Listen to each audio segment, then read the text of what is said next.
A little preparation goes a long way during a disaster. So we're gonna talk about how to give your future self a gift by stocking your pantry in case you need to shelter in place, and packing a go bag with the most critical supplies to have on hand when evacuating when things go south. But first I have to say this. Research has shown that disasters overwhelmingly bring out the best in people. We've heard this over and over during interviews for this series. From hurricanes to landslides, people become more altruistic and go to great lengths to help those around them. In the face of a common enemy like a disaster, we tend to cooperate, and that's certainly been my experience.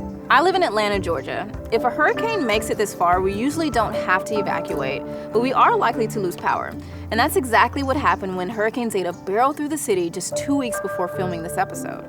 At one point, 2 million Georgians were without power.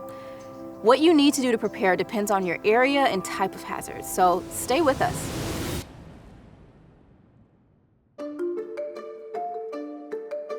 First, we're going to talk about what you need at home to comfortably shelter in place. Unlike a pandemic, most disasters heavily affect our infrastructure. So being self-sufficient without electricity, water, or transportation is the first priority. You can think of it like planning for a long camping trip. What will you need to survive and be as comfortable as possible while doing so? Your most important supply by far is plenty of water, even if it's raining. You'll need 1 gallon per person per day.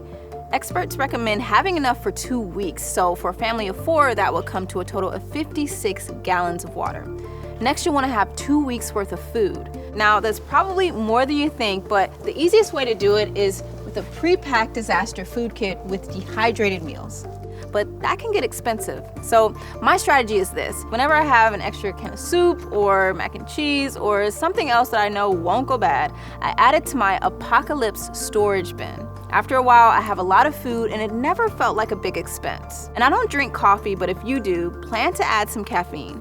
A disaster is not the time to quit cold turkey. Once you have food and water and a safe place at home, you'll probably want to pack these crucial items. A hand crank radio. Now, cell towers and internet may be out of service, so an alternative way to receive communication is crucial. Mine has a solar panel, a phone charger, and even a flashlight.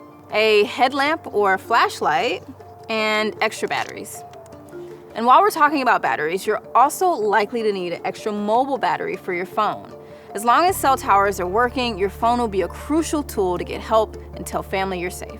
A toolkit for basic repairs.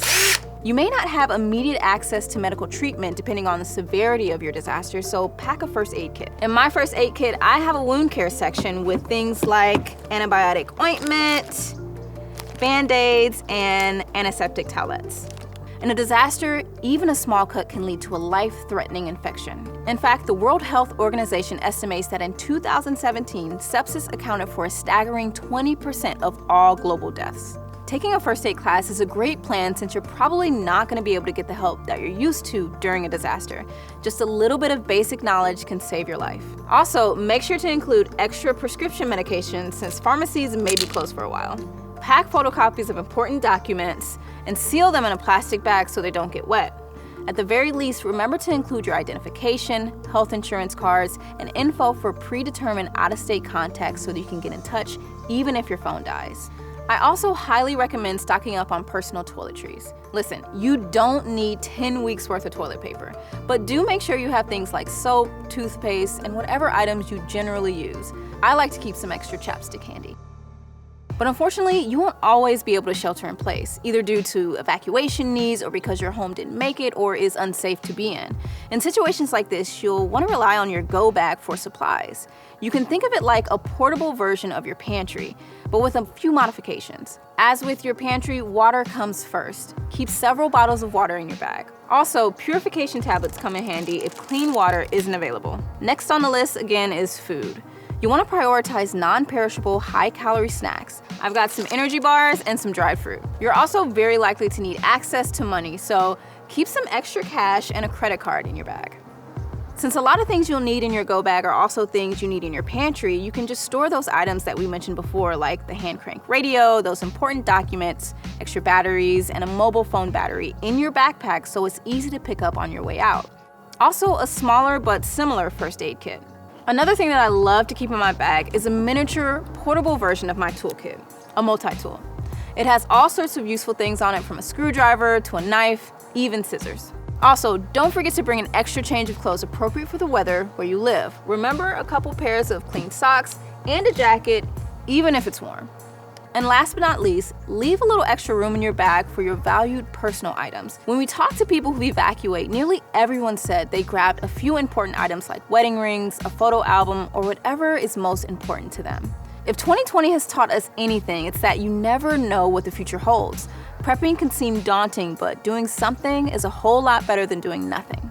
And taking small steps today, like buying a gallon of water for your pantry or picking up a box of granola bars for your go bag the next time you're at the store, may make a big difference when the next disaster strikes. And not only are you likely to fare much better when something goes wrong, but you'll be better equipped to help your friends, family, and neighbors. That's it for this episode of Weathered. If you liked it, don't forget to give us a thumbs up and subscribe so you never miss an episode.